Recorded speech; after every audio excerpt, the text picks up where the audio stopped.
Right now, there are millions of Australians that don't understand that they have equity within their property that can help them get to financial freedom sooner. My name is Casey Taylor. I'm the host of the Tailored Property Wealth podcast, and we talk about all things property investing and finance related. And we are talking about equity today. We are talking about the power of equity and how it can help you build your net wealth base, or it can help you even potentially get into your dream home. Some people think that if they want to purchase a dream home in a number of years' time, that they can't invest in property now. But investing can actually get you closer to that goal sooner. And in this episode, I'm going to explain with real life examples how this can happen. So what is equity and how do we understand equity? Equity is pretty simple once you do understand. It's simply the difference between the value of your home and the debt that you have on that home. And then we have available equity that you can use. So if we have $1 million value in our owner-occupied property and we have a debt of $500,000, that would mean we have $500,000 equity within that property. Now, because typically we can lend up to 80% of the value of a property to avoid lender's mortgage insurance, we would then have $800,000 there. Now, some lenders will let you go up to 90, 95% of the value. That is an option with second, third tier lenders. However, we're working off that 80% today. If we can go up to 80%, that would be $800,000. But because we've got that debt of $500,000, we subtract the $800,000 from the $500,000 to get that equity position of $300,000 of available equity. So there's a massive amount of equity there that you can use to put into other higher performing assets instead of just sitting dormant in your property. As an investor, you want to be working smarter, not harder. And some people just want to go out there and slog away at savings, but it's far more powerful and advantageous to get that equity if you've got that available. It doesn't require cash. Many people have a misconception that they have to save a cash deposit to get into the next one, which is just not true.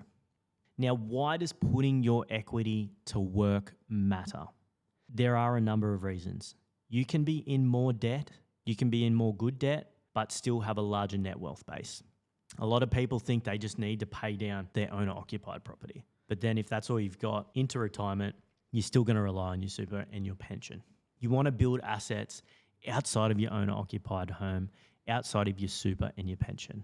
That's going to give you more options.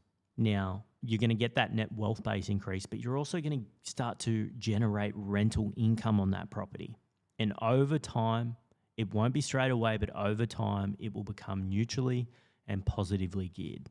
If you're leveraging equity, that property will not be positive cash flow from day one. Positive cash flow in 2025 does not exist unless you are injecting a massive amount of cash into the deposit. That is the reality. But over time, as we get that rental income growth, as we get the gross yield increasing based on the original purchase price, you will start to generate passive income. And it will take time, and it might be multiple properties to be able to get there unless you get a bit more creative with your strategies, which is possible. But you will start to generate that passive income. As well as that, if your goal is to buy that dream home in 5 years, you simply saving and saving over that 5-year period is going to help get to that dream. However, if you go out there and use that equity that you have currently now and you put that equity to work, that compounding effect on the larger wealth base is going to be powerful because you'll have a larger net wealth base in a number of years' time, and you might be able to exit out of one of those properties that you've purchased, and that will help with cash to contribute to the new purchase. It's working smarter, not harder. Now, I'm going to give a breakdown of how you can utilize equity in your owner-occupied home, or it might just be a current investment property you have as your only asset, and then being able to get into another asset and put that dormant equity to work. So let's say 5 years ago, you purchased a property for $600,000. You had an 80% deposit on that property, meaning that you have a debt of $480,000. Now, over that 5 years, that property's grown to $900,000.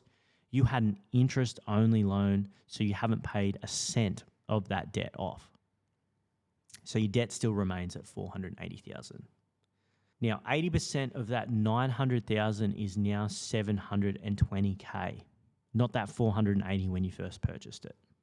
So what we can do now is we can deduct the $720,000 from the $480,000, and that means we have usable equity available of $240,000.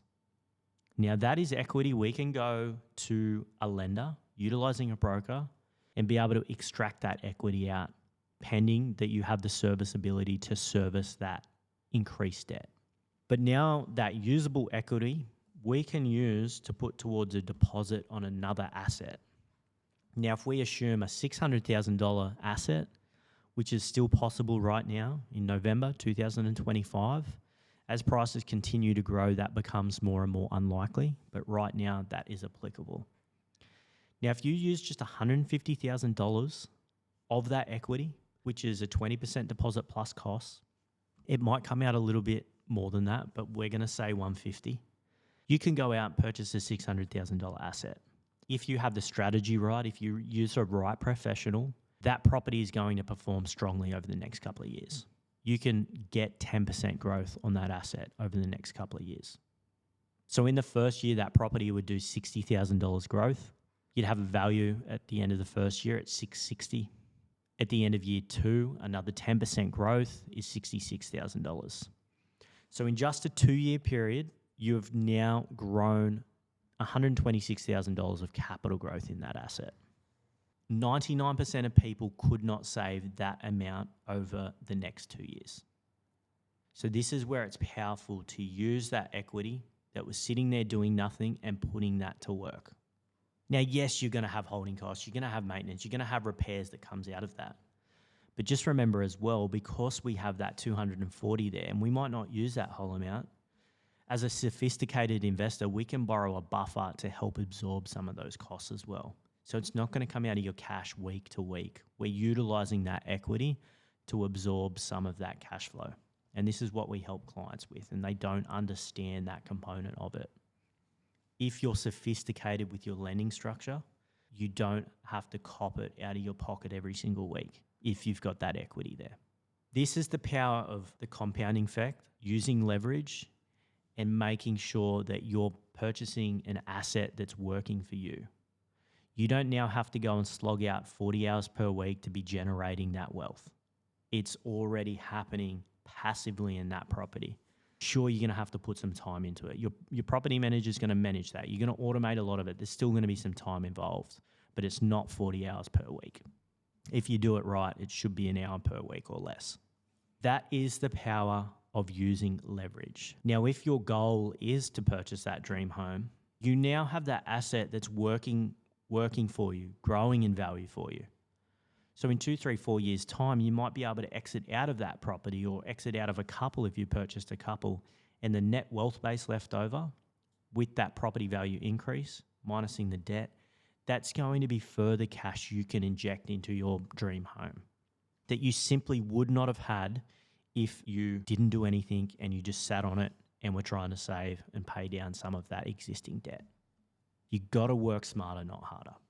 So that is just a prime scenario that you can look at to be able to see the blueprint to be able to build a portfolio. And once you start to get 2, 3, 4, 5 properties and they're growing in value, you're creating so much more equity every single year. And then you've got the option to extract that to go into more purchases and build that wealth further. Now, some people say, well, I don't want to get into more debt. It's scary. It's high risk. You can still continue to leverage and get into further debt and be able to do that whilst mitigating risk.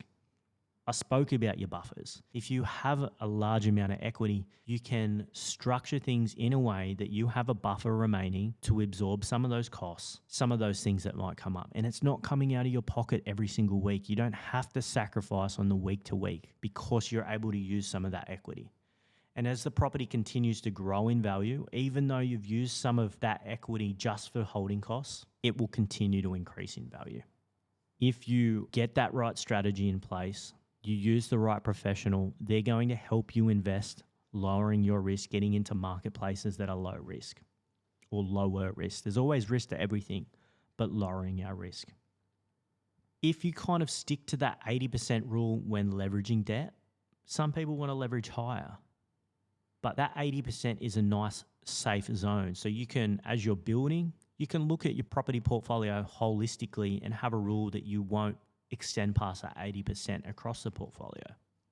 And we can always look at the banks, and they're a large company, they have people who analyze this sort of stuff. If they don't need lender's mortgage insurance for anything 80% and under, that is their risk tolerance. So if you can continue to meet that, that is something that they have as a risk rule benchmark that you can utilize within your own portfolio. And we know over time that property increases in value. So you might leverage up that 80% and you might sit there for a period of time until you get that growth and your LVR naturally drops, even though you're not paying down debt.